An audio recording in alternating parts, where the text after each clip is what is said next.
பஜார். இன்றைக்கு நாம் பார்க்கும் ரெசிபி மஷ்ரூம் தண்ணி குழம்பு. 15 சின்ன வெங்காயத்தை 2 டீஸ்பூன் நல்லெண்ணெய் ஊற்றி கொஞ்சம் கருவேப்பிலை போட்டு ஃப்ரை பண்ணியிருக்கேன். நல்லா ஆற விட்டுறணும். 1 டேபிள் ஸ்பூன் கறிமிளகாய்த்தூள். கறிமிளகாய்த்தூள் எப்படி செய்கிறதுன்னு மாயா பஜார் நிர்மலா கஜேந்திரங்கிற யூடியூப் சேனலில் நான் போட்டிருக்கேன். இதை நம்ம தண்ணி ஊற்றி அரைச்சிட்டு வந்துடுவோம். மஷ்ரூமை ரன்னிங் வாட்டரில் கழுவி கட் பண்ணி வச்சுருக்கேன். அதை போட்டுடலாம். தேங்காய் சின்ன சின்னதாக கட் பண்ணியிருக்கேன். அது 2 டேபிள் ஸ்பூன். மிக்சியில் அரைச்சி வச்ச விழுதை போட்டுடலாம். அரிசி கழுவு நீர் ஊற்றலாம். அது டேஸ்ட்டு கொடுக்கும். அது 1 டம்ளர் ஊற்றுறேன். மஞ்சள் தூள் 1/4 டீஸ்பூன். நல்லெண்ணெய் 4 டீஸ்பூன். பச்சை எண்ணெயாக ஊற்றிடலாம். தாளிக்கணும்னு விருப்பப்படுறவங்க தாளிக்கலாம். நான் தாளிக்காமல் தான் வைப்பேன். அதனால் இதிலே எண்ணெயை கொஞ்சம் ஊற்றிட்டேன்.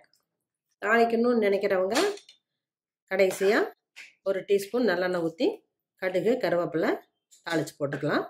இதுக்கு பேர் தண்ணி குழம்பு. அதனால் நல்லா தண்ணியாக தான் இருக்கணும். வேண்டிய அளவு தண்ணி சேர்த்திக்கணும். இல்லாட்டி கிரேவி கெட்டியாக ஆயிரும். மூடியை ஓப்பன் பண்ணாமல் 5 மினிட்ஸ் மீடியம் ஃப்ளேம்லேயே கொதிக்கிட்டோம். அடுப்பை ஆன் பண்ணுறேன்.